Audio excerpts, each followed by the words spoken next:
এক রাজ্যে এক রানী ছিলেন যিনি নিজের রূপ আর যৌবন ধরে রাখার জন্য যে কোনো সীমা পার করতে পারতেন।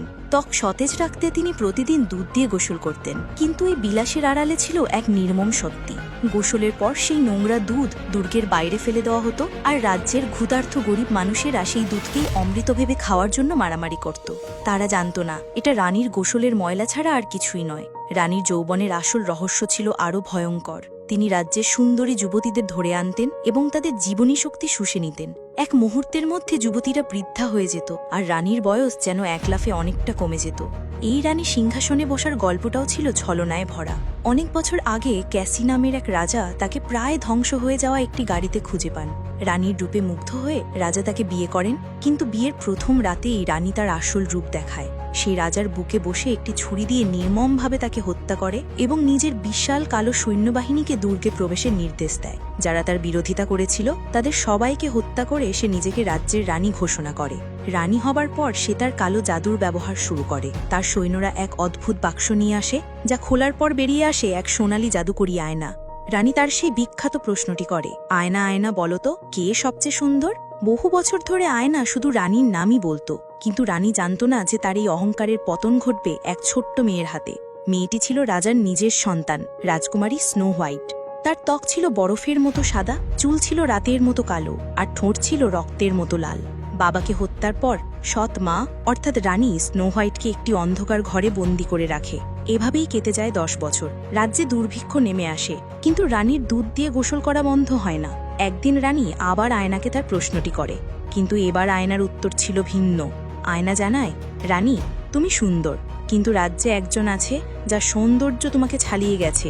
চিরকাল তরুণী থাকতে চাইলে তোমাকে তার হৃৎপিণ্ড খেতে হবে। রানী যখন মেয়েটির পরিচয় জানতে চায়, আয়না উত্তর দেয় স্নো হোয়াইট। একথা শুনে রানী ক্রোধে খেটে পড়ে এবং তার ভাইকে আদেশ দেয় স্নো হোয়াইটের হৃৎপিণ্ড নিয়ে আসতে। কিন্তু কারাগারে স্নো হোয়াইটের নিষ্পাপ মুখ দেখে রানীর ভাইয়ের মন গলে যায়। স্নো হোয়াইট এই সুযোগে তাকে ধাক্কা দিয়ে পালিয়ে যায়, কিন্তু বাইরে বের হতে এসে রানীর সৈন্যদের হাতে ধরা পড়ে। বাঁচার কোনো পথ না দেখে সে দুর্গের এক নোংরা নর্দমায় ঝাঁপ দেয়, যা তাকে বিশাল সমুদ্রের ধারে নিয়ে যায়। সমুদ্রে ঝাঁপ দিয়ে সে প্রাসাদ থেকে পালাতে সফল হয়। তখন দুটি পাখি তাকে পথ দেখিয়ে একটা সাদা ঘোড়ার কাছে নিয়ে যায়। সে ঘোড়ায় চড়ে গভীর জঙ্গলের দিকে ছুটতে থাকে, কিন্তু রানীর সেনারা তার পিছু ছাড়েনি। দৌড়াতে দৌড়াতে সে এক কালো ভয়ঙ্কর জঙ্গলে পৌঁছে যায়। ঘোড়াটি কাদায় আটকে গেলে স্নো হোয়াইট পড়ে যায় আর জ্ঞান হারায়।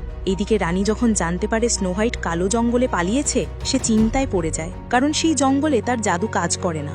তাই সে এমন এক শিকারীকে খুঁজে বের করার আদেশ দেয়, যে কিনা একা সেই জঙ্গল থেকে জীবিত ফিরে এসেছিল। শিকারীকে ধন সম্পদের লোভ দেখালেও সে রাজি হয় না, কারণ তার স্ত্রী ওই জঙ্গলেই মারা গিয়েছিল। তখন রানী এক ভয়ঙ্কর মিথ্যে কথা বলে। সে প্রতিশ্রুতি দেয়, যদি শিকারী স্নো হোয়াইটকে ধরে আনে তাহলে সে জাদুর মাধ্যমে তার মৃত স্ত্রীকে ফিরিয়ে দেবে। স্ত্রীর প্রতি ভালোবাসার কারণে শিকারী এই মিথ্যে বিশ্বাস করে রাজি হয়ে যায়। শিকারী সহজেই জঙ্গলে স্নো হোয়াইটকে খুঁজে বের করে, কিন্তু তখনই রানীর ভাই তাকে জানিয়ে দেয় যে স্ত্রীকে ফিরিয়ে আনার প্রতিশ্রুতিটা ছিল একটা বড় মিথ্যে। এটা শুনে শিকারী প্রচণ্ড রেগে যায় এবং রানীর সমস্ত সৈন্যকে একাই পরাজিত করে। এরপর সে স্নো হোয়াইটকে রক্ষা করার সিদ্ধান্ত নেয়। পথে তাদের দেখা হয় এক বিশাল দৈত্যের সাথে। শিকারী তার সাথে লড়াই করতে গিয়ে অজ্ঞান হয়ে যায়। তখন স্নো হোয়াইট নির্ভয়ে দৈত্যটির সামনে দাঁড়ায়। তার পবিত্রতার সৌন্দর্যে মুগ্ধ হয়ে দৈত্যটি তাকে আক্রমণ না করে লজ্জিত হয়ে চলে যায়। এরপর তারা একটি গ্রামে পৌঁছায় এবং বনবাসীদের পাতা ফাঁদে ধরা পড়ে। যখন বনবাসীরা জানতে পারে যে সে রাজ্যের হারিয়ে যাওয়া রাজকুমারী, তখন তারা তাকে নিজেদের গ্রামে নিয়ে যায়। সেখানে একটি পবিত্র সাদা হরিণ স্নো হোয়াইটকে দেখা মাত্রই তার সামনে মাথা নত করে, যা প্রমাণ করে যে স্নো হোয়াইটই রাজ্যের অন্ধকার দূর করতে পারে। কিন্তু ঠিক তখনই রানীর সৈন্যদের একটি বিষাক্ত তীর এসে হরিণটিকে মেরে ফেলে। বামন সেনারা তখন রানীর সৈন্যদের সাথে ভয়ঙ্কর যুদ্ধে জড়িয়ে পড়ে, যাতে স্নো হোয়াইট আর শিকারী সেখান থেকে পালাতে পারে। শিকারী স্নো হোয়াইটকে নিয়ে ডিউক হ্যামন্ডের দুর্গের দিকে রওনা দেয়, যিনি ছিলেন স্নো হোয়াইটের বাবার বিশ্বস্ত বন্ধু। পথে তাদের সাথে যোগ দেয় স্নো হোয়াইটের ছোটবেলার বন্ধু উইলিয়াম। একসাথে তারা ডিউকের দুর্গে পৌঁছায়, যেখানে রাজ্যের শেষ স্বাধীন মানুষেরা রানীর বিরুদ্ধে যুদ্ধের জন্য প্রস্তুতি নিচ্ছিল। এদিকে রানী আয়নার মাধ্যমে জানতে পারে যে স্নো হোয়াইট বেঁচে আছে। ক্রোধে উন্মত্ত হয়ে সে নিজেই স্নো হোয়াইটকে মারার সিদ্ধান্ত নেয়। রানী কালো জাদু ব্যবহার করে নিজেকে উইলিয়ামের রূপে পরিবর্তন করে দুর্গে প্রবেশ করে। সে স্নো হোয়াইটকে একটি সুন্দর লাল আপেল দিয়ে বলে, এটা খেলে তার সব কষ্ট দূর হয়ে যাবে।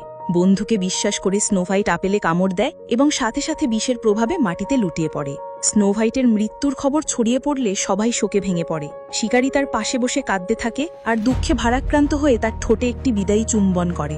কিন্তু এই চুম্বনটিই ছিল সত্যিকারের ভালোবাসার চুম্বন, যা রানীর কালো জাদুকে ভেঙে দেওয়ার ক্ষমতা রাখত। আশ্চর্যভাবে স্নো হোয়াইটের দেহে প্রাণ ফিরে আসে। সে চোখ খোলে এবং আগের থেকেও বেশি শক্তিশালী হয়ে জেগে ওঠে। জেগে ওঠার পর স্নো হোয়াইট আর ভীতু রাজকুমারী ছিল না। সে বর্ম পরে, তরবারি হাতে নেয় এবং এক জ্বালাময়ী ভাষণে সবাইকে রানীর বিরুদ্ধে রুখে দাঁড়ানোর আহ্বান জানায়। তার নেতৃত্বে অনুপ্রাণিত হয়ে ডিউকের সেনাবাহিনী রানীর দুর্গ আক্রমণ করে। শুরু হয় এক বিশাল যুদ্ধ। স্নো হোয়াইট সোজা সিংহাসনের ঘরে পৌঁছে যায়, যেখানে রানী তার জন্য অপেক্ষা করছিল। দুজনের মধ্যে ভয়ঙ্কর লড়াই শুরু হয়। লড়াইয়ের এক পর্যায়ে স্নো হোয়াইট শিকারীর শেখানো কৌশল ব্যবহার করে রানীর বুকের ঠিক মাঝখানে ছুরি ঢুকিয়ে দেয়। ছুরির আঘাতে রানীর সমস্ত জাদু নষ্ট হয়ে যায়। তার সুন্দর মুখটি মুহূর্তেই এক বৃদ্ধার চেহারায় পরিণত হয়। রানীর মৃত্যুর সাথে সাথে রাজ্যের ওপর থেকে কালো জাদুর প্রভাবও শেষ হয়ে যায়। রাজ্যে আবার আলো ফিরে আসে এবং স্নো হোয়াইট সিংহাসনে বসে একজন ন্যায়পরায়ণ এবং শক্তিশালী রানী হিসেবে শাসন শুরু করে।